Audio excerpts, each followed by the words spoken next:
Hi, in this tutorial I would like to show you how to join two paths in Inkscape. So if you want to do it, we need to go to the left panel and select here pen tool.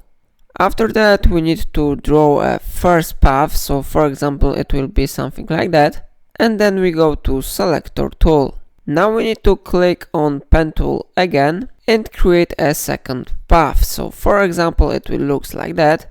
After that we need to go to selector tool and we need to change position of this path. Then we need to select both paths and go to node tool.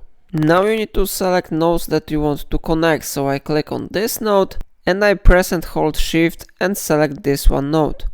And now we go to the upper side and here we need to select option join selected nodes, so I click on this one option and like you see our path has been successfully joined here. And of course, the same action you can make with this node, so I select this one node, I press and hold shift and select this one node, and now I click again join selected nodes.